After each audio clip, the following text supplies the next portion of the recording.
The Five Love Languages by Gary Chapman. So this is a book that is it's a classic in the relationship matters. So welcome to the Elite Book Review session, and now today is all about the Five Love Languages by Gary Chapman. So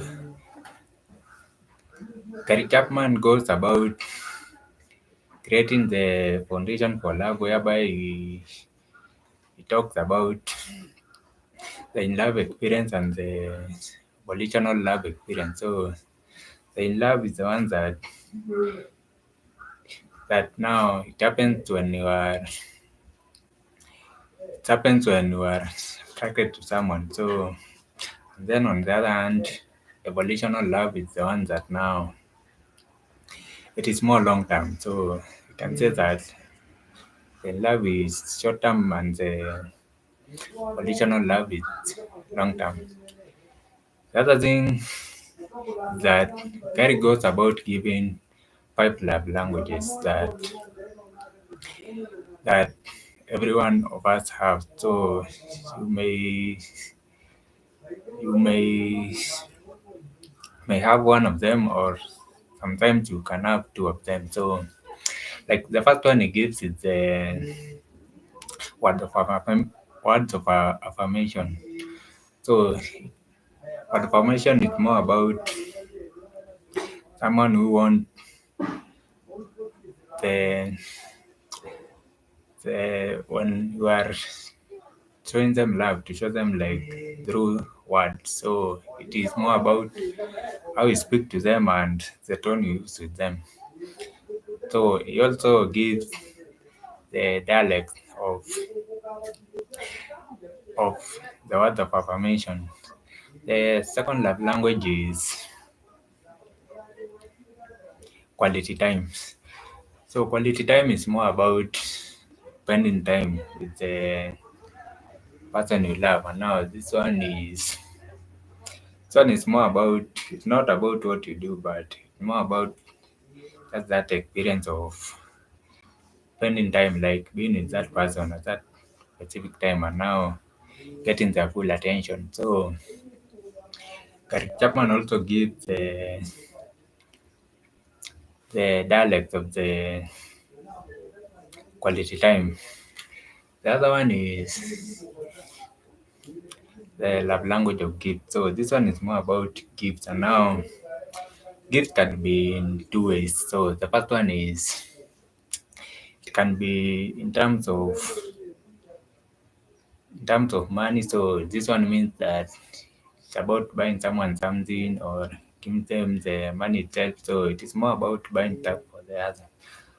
Now the other one is more about the gift of self. So this one is now whereby now your body is a symbol of your love. So it is more about being present. So that is the love language of gift.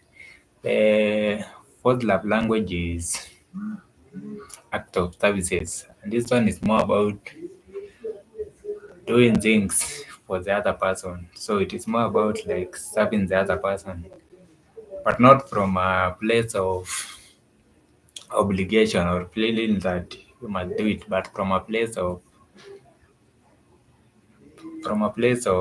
love, like from a place of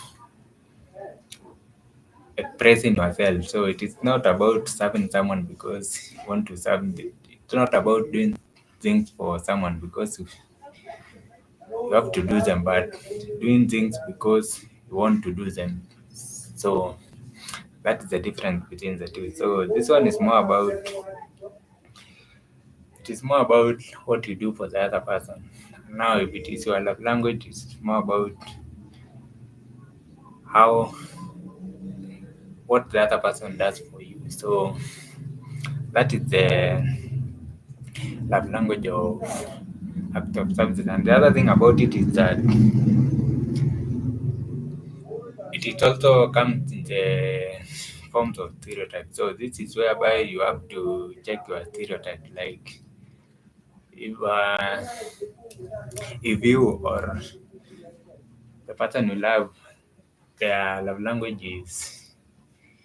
is act of services. So you have to don't have to conform to the normal ways that a man does this or a woman does this. So it is more about like crossing that gap in that you don't limit yourself to it, and now you go beyond that. So you don't let the what the society thinks about a man who does things like maybe let's say like a man who cook for himself. So it is not about what they think about you. It is more about what you do for your wife. So that is the act of success. And the number five is the language of physical touch. So this is more about it is more about touching. And now the thing about touching is that you should decide like what is appropriate and what is not appropriate. So that now it is for you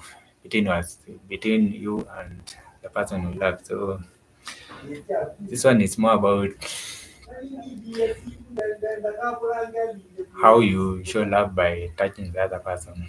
Now it can come in different forms. So it can just be something like a light touch.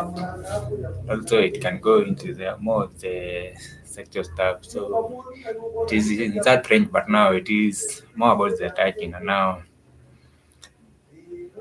the way you show love through the physical touch, now you have to come into physical contact with the other person, either casually or in a sexual way. So it is up to you to decide which way you will be doing it. So that is love language number five. That's the thing that Gary Chapman does is that he goes on to talk about how to love the unloved. So this is whereby you find like maybe the love is not there anymore in the relationship. So it is more about how you can go about starting to generate love in the relationship again.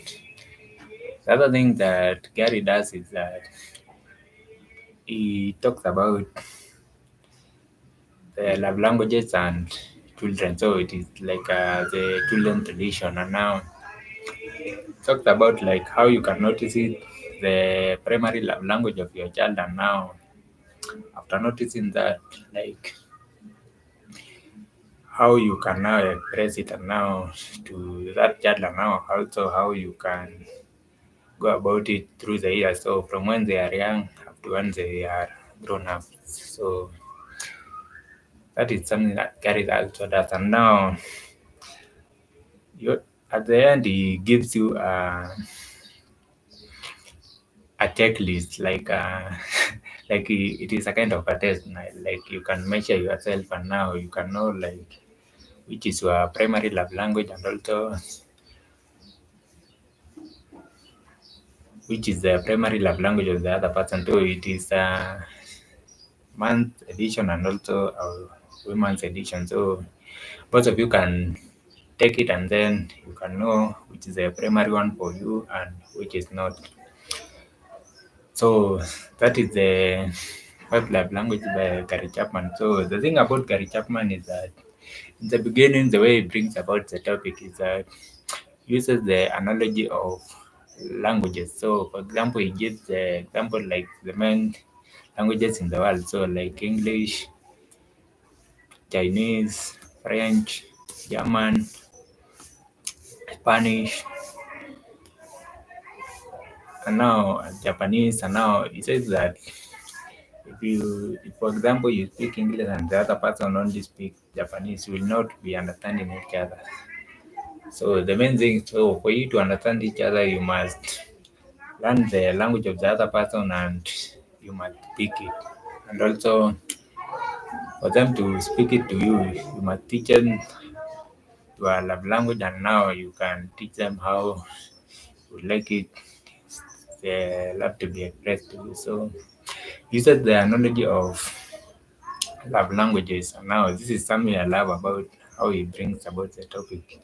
So he uses that analogy to explain like why the five love languages are very crucial in the relationship. So that's all for today, and I'll see you next week when I talk about the 4 hour body. So I'll see you next week. So bye bye. PDM.